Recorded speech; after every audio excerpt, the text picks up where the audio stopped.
AMP নিউজে আপনাকে স্বাগতম। আমি শেখ বি রহমান। এই মুহূর্তে দাঁড়িয়ে আছি আন্দুল স্টেশন সংলগ্ন মারোয়ারি বাগান। আগামীকাল রথযাত্রা, তাই হাওড়া আন্দুল স্টেশন রোডের মারোয়ারি বাগান মাঠ এই প্রথম শুরু হলো বিরাট মিলন মেলা। আজ 15ই জুলাই শুভ উদ্বোধন হয়ে গেল রথযাত্রা উপলক্ষে বিরাট মিলন মেলা। আসুন দেখে নেওয়া যাক। আন্দোলে জগন্নাথ দেবের রথযাত্রা উপলক্ষে শুরু হলো বিরাট মিলন মেলা। প্রথম দিনেই উপচে পড়া ভিড়। হাওড়ার সাঁকরাইলের আন্দুল স্টেশন রোড সংলগ্ন মারোয়ারি বাগান মাঠে আজ থেকে শুরু হলো শ্রী শ্রী জগন্নাথ দেবের পবিত্র রথযাত্রা উপলক্ষে আয়োজিত বিরাট মিলন মেলা। আজ ছিল মেলার শুভ উদ্বোধন। আগামী 31 জুলাই পর্যন্ত চলবে এই বর্ণাঢ্য মেলা। উদ্বোধনী অনুষ্ঠানে উপস্থিত ছিলেন হিউম্যান রাইটস অ্যাফেয়ার্স ট্রাস্টের রাজ্য চেয়ারম্যান মৌমিতা সাহা, পাশাপাশি এলাকার বহু বিশিষ্ট সমাজসেবী, গুণীজন ও বিশিষ্ট ব্যক্তিত্ব। অতিথিরা ফিতে কেটে মেলার শুভ সূচনা করেন। মেলার প্রথম দিন থেকে মানুষের উৎসাহ ছিল চোখে পড়ার মতো। বিকেল গড়াতেই পরিবার পরিজন নিয়ে ভিড় জমাতে শুরু করেন অসংখ্য মানুষ। ছোটদের জন্য বিভিন্ন রাইড, নাগরদোলা, বিনোদনের একাধিক আকর্ষণ, কেনাকাটার নানা স্টল এবং মুখরোচক খাবারের সম্ভার মেলাকে আরও প্রাণবন্ত করে তোলে। আয়োজকদের পক্ষ থেকে জানানো হয়েছে, আগামী 31 জুলাই পর্যন্ত প্রতিদিন রাত পর্যন্ত চলবে এই মেলা।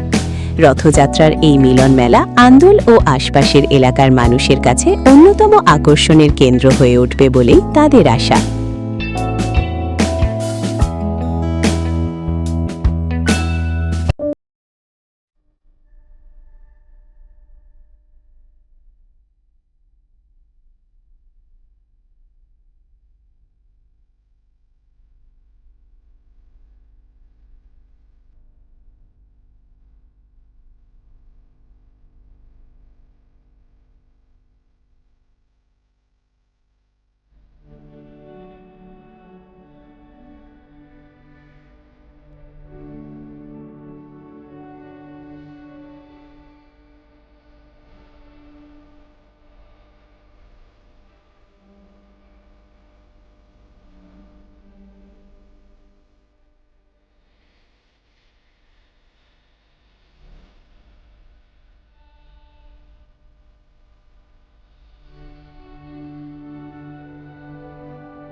এখানে এসে নিজেকে সত্যিকারের গর্বিত মনে করছি। কারণ রথযাত্রা মানে জগন্নাথ দেবের আশীর্বাদ। আমরা পুরী যাই, সেখানে আমরা ঘরে জগন্নাথ দেখতে পাচ্ছি। আমরা দীঘায় যাই, সেখানে জগন্নাথ দেখতে পাচ্ছি। এর থেকে সৌভাগ্যবান তো আমার কিছু আর মনে হয় না। আর সব থেকে বড় কথা, যে মিলন বন্ধন এখানে গড়ে উঠেছে, মানে একই ছাতার নিচে আমরা সবাই একটা মিলন বন্ধনে যে আবদ্ধ হয়েছি, যে সৌজন্যমূলক সবার সঙ্গে সবার যে একটা সাক্ষাৎকার, একটা প্রাণবন্ধনের জায়গা, সেটা থেকে আমার আর কোনো ভাষা নেই বলার।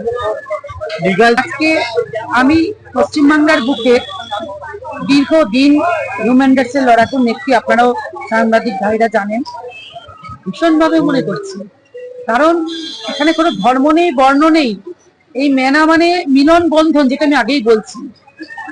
এই মিলন বন্ধনটা কিন্তু সচরাচর আমরা খুঁজে পাই না। সবাইকে এক সুতোয় বাঁধা, যেটা তার জন্যই এটা আমার কাছে অনেক মূল্যবান জিনিস। মেসেজ যাবে বাংলায়, আমার আগেও মেসেজ গেছে। আজকে এই রথযাত্রা উপলক্ষে মারোয়ারি বাগান থেকে আমার আরো একটি বার্তা যাবে, যে সমাজ সচেতন হোক। যে জিনিসগুলো এখনো হয়ে যাচ্ছে, সেই জিনিসগুলো বন্ধ হোক।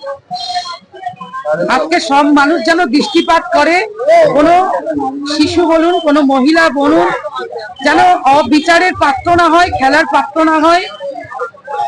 লড়তে গেলে মরতে হবে, লড়াই চালিয়ে যেতে হবে। সেখানে কোনো ধর্ম থাকবে না, বর্ণ থাকবে না। একটাই ভাষা, মানুষের ভাষা, মানুষের অধিকারের লড়াই। এবং শিশুদের জন্য আমার বার্তা, ফুল হয়ে ফোটো, কড়ি হয়ে ঝোড়ো না। আর সাধারণ মানুষের জন্য বার্তা ভয় পাবে না, একদম ভয় পাওয়ার কোনো জায়গা নেই, কোনো কিছুতে না, হুমকিতে না, চুমকিতে না, কেসে নয়, মার্ডারে নয়।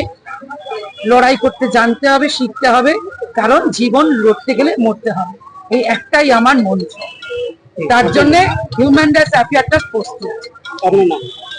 হিউম্যান রাইটস অ্যাফেয়ার ট্রাস্টের রাজ্য চেয়ারম্যান মৌমিতা। দেখতে যেতাম অনেকটা দূরে, আমাদের এখানে মৌরি রথতলা বলে একটা জায়গা আছে, সেখানে আমরা রথ দেখতে যেতাম, ফলে আমাদের বাড়ি থেকে অনেকটা ডিস্টেন্স হতো।